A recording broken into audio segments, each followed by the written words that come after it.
Isu yang pertama ada apa nih, Mas Josep? Ini ada dari Persija Jakarta yang TC di Thailand ya, Mas Bur. Oke banget, benar. Ini ada respon Sinteyong setelah Persija menang 2-1 Atas atas Polistero ya? Iya, Ya, benar. jadi kan Persija Jakarta tuh merupakan sekitar berapa ya? 3 tim lah yang memutuskan, 3 tim Super League maksudnya, memutuskan TC di Thailand dan jadi tim pertama yang apa ya?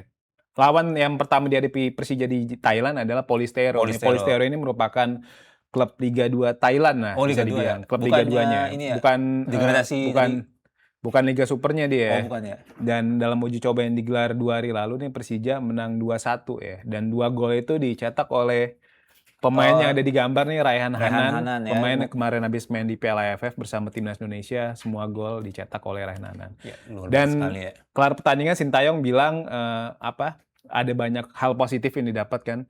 Dilihat fisik para pemainnya sudah optimal, terus juga dari segi taktik juga para pemain sudah mulai mau atau sudah bisa mengikuti apa yang dia inginkan gitu. Jadi kan merupakan sinyal positif ya. Emang tujuan Sintayong buat itu ya, biar supaya jalani taktik doang ya, hasil akhir bukan jadi prioritas utama gitu. Betul. Jadi esensi uji coba merupakan apa ya?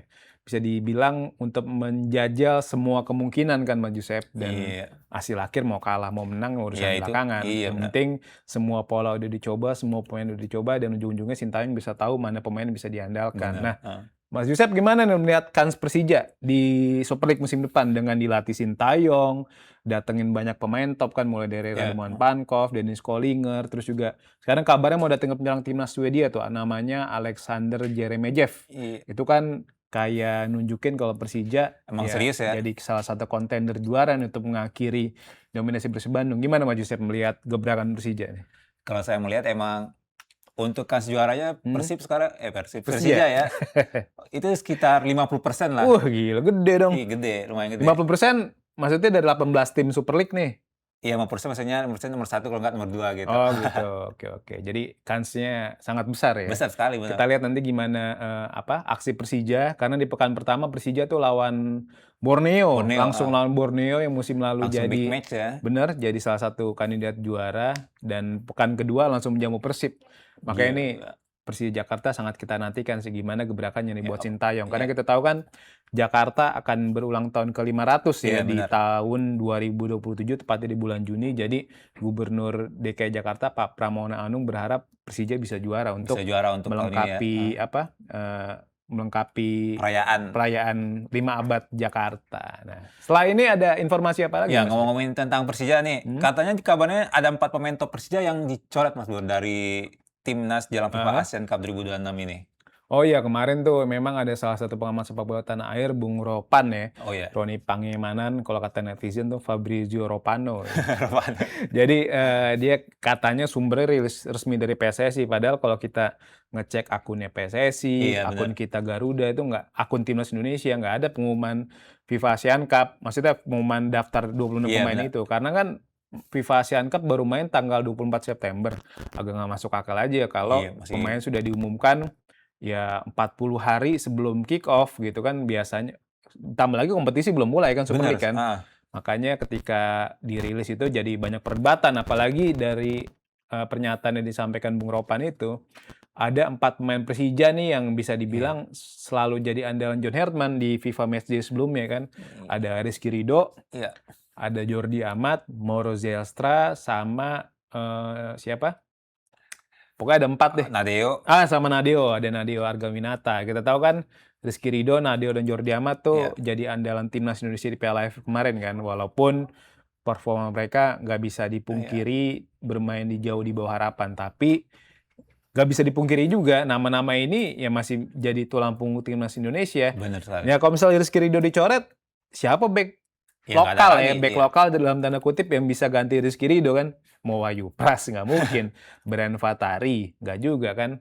Ya paling ya profil dengan back dengan profil paling tinggi ya Rizky Ridho kan? Ya nggak mungkin dicoret, rasa ya. Benar, itu dia. Kaget ya, Rizky Ridho ya. Nggak masuk akal, kecuali Rizky Ridho cedera, itu baru oke. Kalau Nadeo masih ya bisa lah banyak penggantinya, pelapisnya ya. Kalau Nadeo kayaknya kalau di timnas yang utama dia hampir nggak mungkin main karena ada Iya. Martin Paes sama Emil Iya. Laudero kan. Kan dia statusnya di timnas Indonesia utama tuh yang kalau full tim ya dia statusnya kiper ketiga kan. Iya. Kalau Nadeo oke lah. Oke lah ya. Kalau Rizky Ridho ini kan Iya, nggak agak-agak agak fatal, agak sentral ya perannya ya. bener. Dan juga kan kita tahu Rizky Ridho ketika membentuk trio di lini pertahanan tuh bersama J.I. Just dan juga Justin Hubner kuat banget kan. Iya. Beberapa kali timnas Indonesia clean sheet lawan tim-tim besar ya kan, termasuk dengan Australia 0-0 di mana? Di GBK, terus juga menang 2-0 atas Arab Saudi, menang lawan Vietnam kandang tandang Iya, waktu bener. itu kan juga trio ini kan Cuma makanya kebobolan lawan Jepang ya. lawan Jepang tuh lawan Jepang yang 4-0 ya? Iya. 4-0 di GBK, Iya, tapi wajar lah kan Jepang ya. bener, Jepang kan levelnya udah Piala Dunia Iya, ya, bener. bener. Makanya nanti kita tinggal tunggu aja nih mungkin di awal September nanti Pengumuman PSSI akan resminya ya. mengumumkan daftar nama-nama yang akan dipanggil untuk FIFA Asian Cup karena ya Liga juga belum bergulir kan, Super League baru main di awal September. Mungkin di United masih mau menjajal pemain-pemain itu ya di Iya. 2 pekan awal Super League nih pengen lihat siapa aja pemain yang memang punya kualitas untuk dibawa ke timnas Indonesia dan bukan nggak mungkin Rizky Ridho tetap dibawa Tetap gitu dibawa kan. pasti itu. Bener banget. Saya agak aneh ya kalau nggak dibawa Rizky Ridho ya walaupun penampilan kayak gitu kemarin. Kita tahu kemarin Selangor FC memperkenalkan seorang legend dia ya, Legend, iya. yang merupakan legenda dari timnas Indonesia, ada Bambang Pamungkas yang menjadi model ya dalam peluncuran jersey baru mereka jelang musim 2026-2027. Nah, ini kenapa nih Mas Pur? Kenapa Bambang Pamungkas jadi ini nih ikon untuk peluncuran jersey baru Selangor. Iya. Karena kita tahu kan BP sebenarnya kan legenda Persija ya. Iya. Terus Pasti banyak kenapa orang, tiba-tiba jadi di Selangor gitu. Tapi Iya, kita benar. flashback sebenarnya Selangor merupakan salah satu klub yang pernah dibela Bambang Pamungkas ya.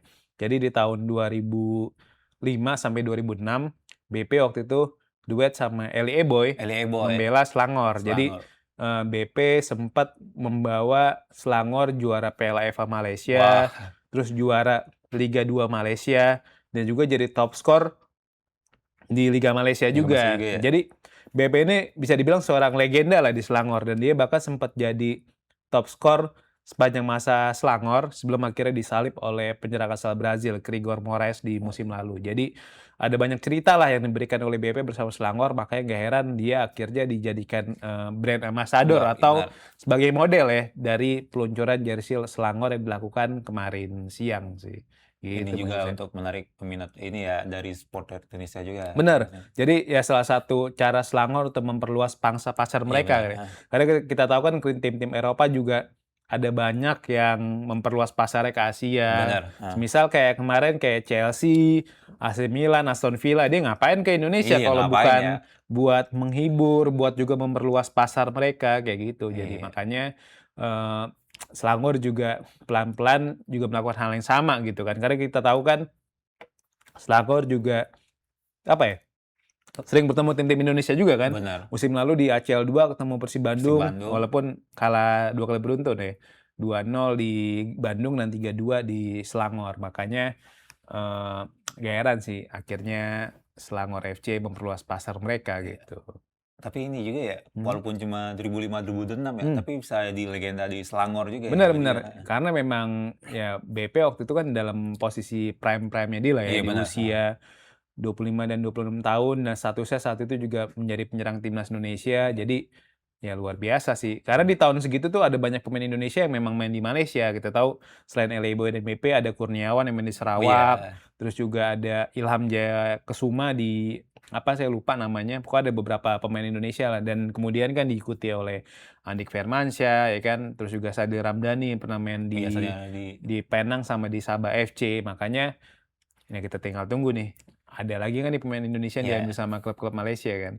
Terakhir sih ada ini tuh ada M. Toha, pemain Persita musim lalu yang diambil sama klub Brunei Darussalam tuh DPM FC. Nah, tapi walaupun DPM ini klub asal Brunei, tapi dia main di Liga Malaysia. Makanya ya kita tinggal tunggu sih. Ada pemain lagi nggak sih pemain Indonesia yang diambil? Sananta ya? Ada Sananta di DPMM. Terus juga ada Jordi Amat yang di JDT kan. Nah, gue sih pengen tuh ada pemain Indonesia yang diambil JDT. Pemain diaspora lah nggak apa-apa. Misal kayak siapa ya? Misal Tom Haye gitu kan, atau siapa. Jadi katanya belum terkalahkan ya? Iya, susah ngalahin dia mah di Liga Malaysia. Dia 12 tahun terakhir tuh juara Liga Malaysia JDT. Iya. Makanya sekarang apa ya, JDT ngincarnya udah bukan di lokal, dia udah di Asia. Gak sempet baca? Dengerin aja, klik icon text to speech di okezone.com.